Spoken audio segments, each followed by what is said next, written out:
Una altra vegada així en casa de tots vostès, en companyia de vostès des de Tele7. En este programa meravellós que ja comença el dilluns, Casal Fester. Com diem, sempre volem que les festes arriben a cada una de les cases de vostès perquè vostès són els verdaders protagonistes de la festa.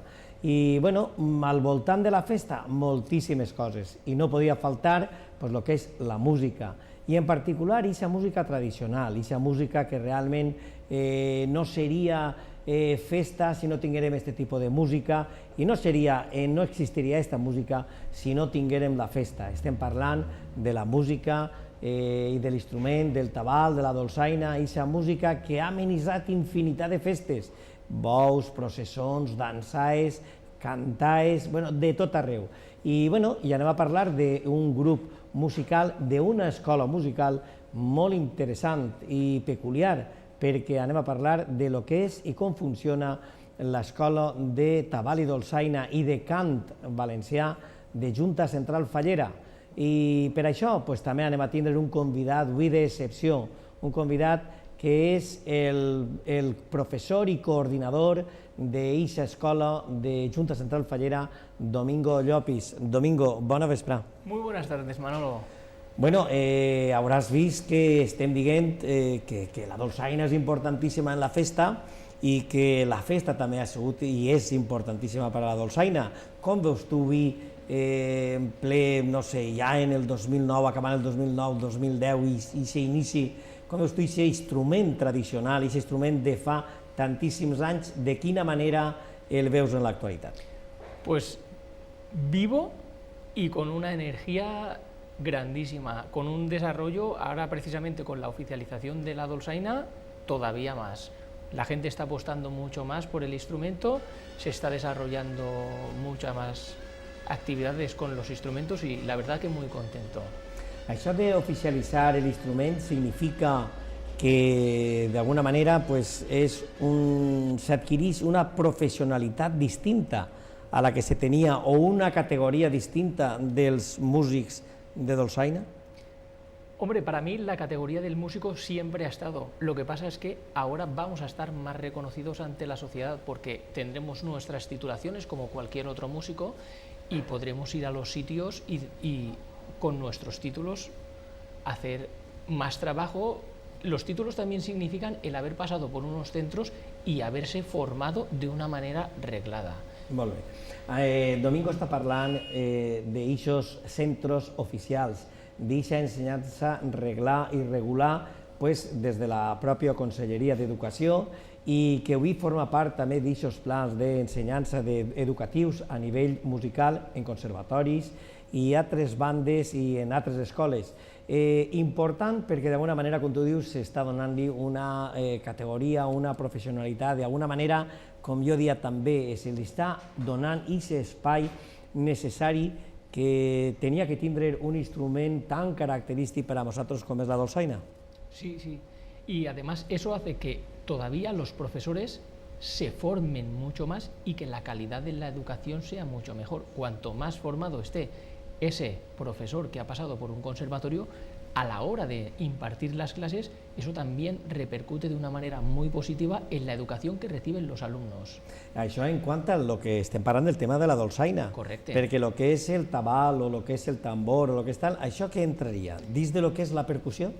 Jo sí que ho ficaria, perquè se canvia un poquet lo que és la tècnica, però la base és la mateixa. El ritme és igual per a una caixa que per a un tabalet. O sigui, és pràcticament el mateix, però en cada particularitat de cada instrument. La caixa d'una manera i la tècnica del tabalet d'una manera diferent, però són igual.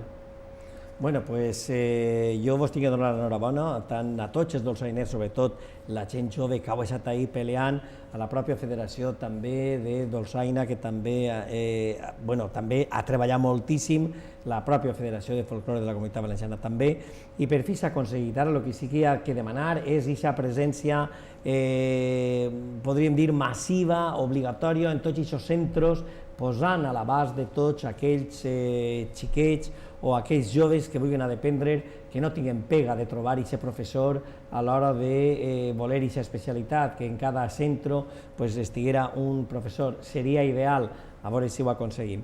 Però bueno, avui anem a parlar, com dèiem a l'inici del programa, d'una escola que no està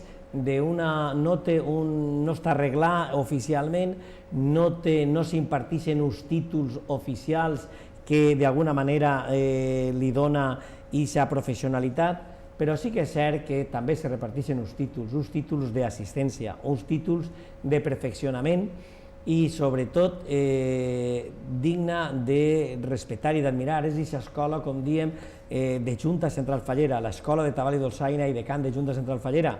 Tu, com a professor i com a coordinador, de quina manera o com veus avui tu l'escola i el futur d'aquesta escola?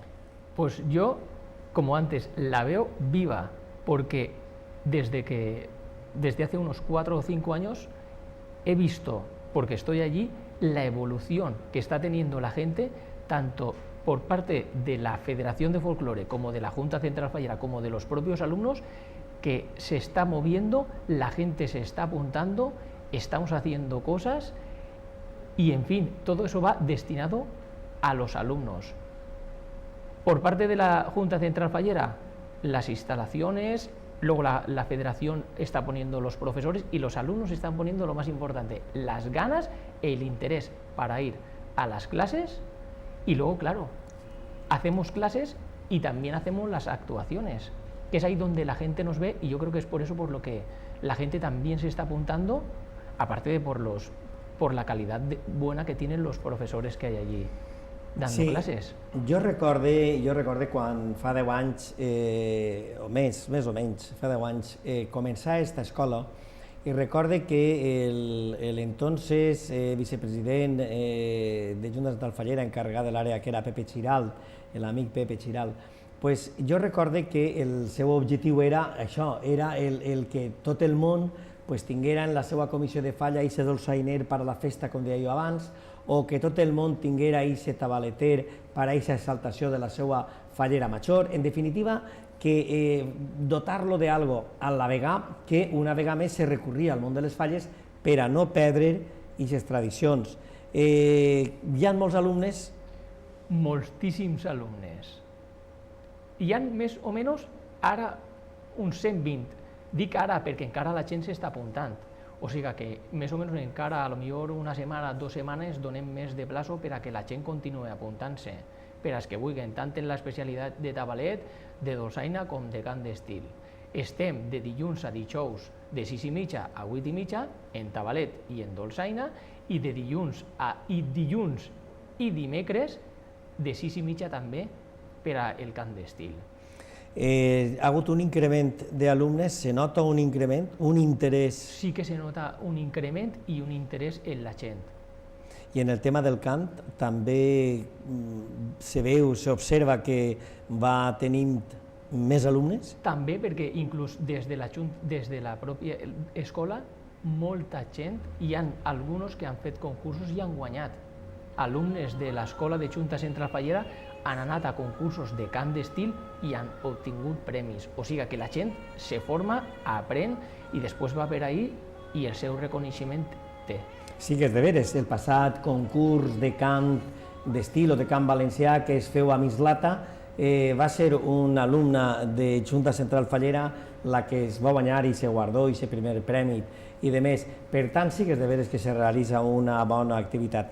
Encara que diem que era una escola peculiar perquè hi ha que ajustar horaris, la gent treballa o la gent estudia, jo he vist que en alguna ocasió m'he tropeçat en una família sencera que van tots a dolçaina, pare, mare, 2 xiquets, però que després s'apunten al cant, o sigui, és a dir, que hi ha una il·lusió, i això ha costat molt de transmetre aquesta il·lusió a la gent del món de les falles?